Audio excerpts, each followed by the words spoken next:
Call of Duty Modern Warfare 2 is here, and on PC you'll notice in the multiplayer menu that you actually have an option to benchmark your system using Modern Warfare 2.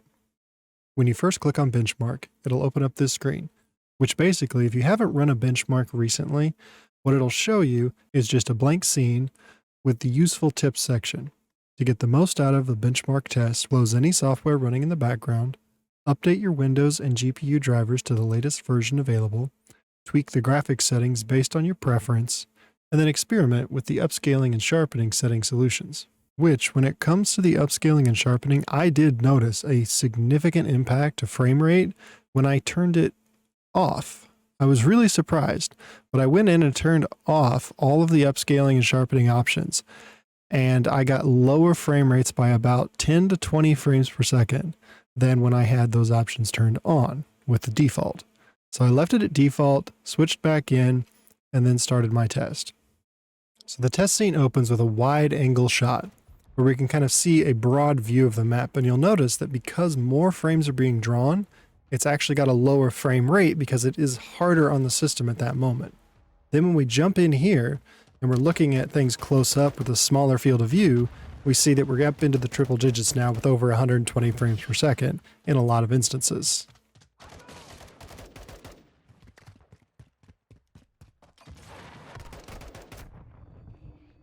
And you'll notice whenever there's a lot of action on the screen, it does dip down. And then once we slow things down, it goes back up. Certain things will impact it more because they're more graphically intense. But you'll see that some things that you would expect to have a high impact, like that explosion there, will be different from, say, the smaller explosion where it has almost no impact. Something that I really liked is that the benchmark does conclude pretty quickly. And then after a short period of loading screen, it jumps in and gives you results. Now here's where we look at things kind of more in depth. You'll notice in the top left corner is your average frame rate. I'm sitting at 104 frames per second. With the low fifth at 77 frames per second and the low first at 67 frames per second. Basically what this means is the lowest it goes is 67 frames per second. That's just an occasional dip that may or may not be noticed. The low fifth, that can be more frequently noticed, and that'll show up a little bit more in the benchmark.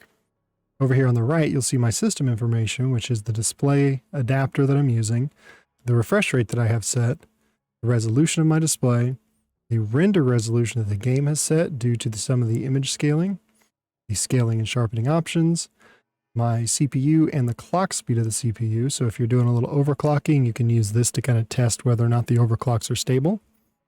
The total RAM used, which is kind of surprising to me because it's using 60% of the RAM at the moment, but only 4.1 of it is being used by the actual game.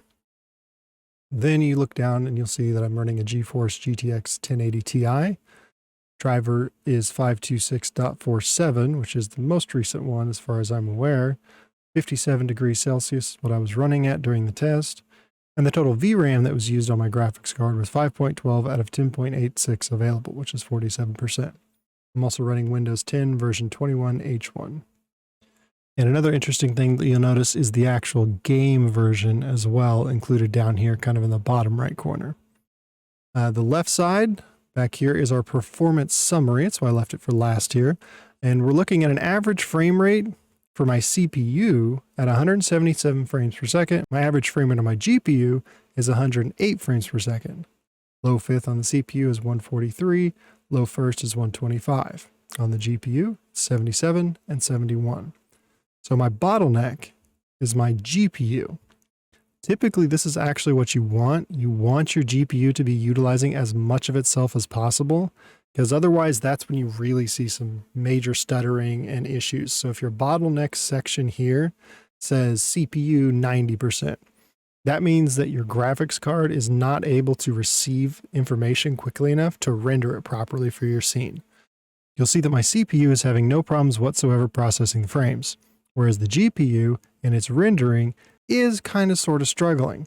So what you'll see here is that the upgrade path I need to take would be to step up my GPU before my CPU if the option was available.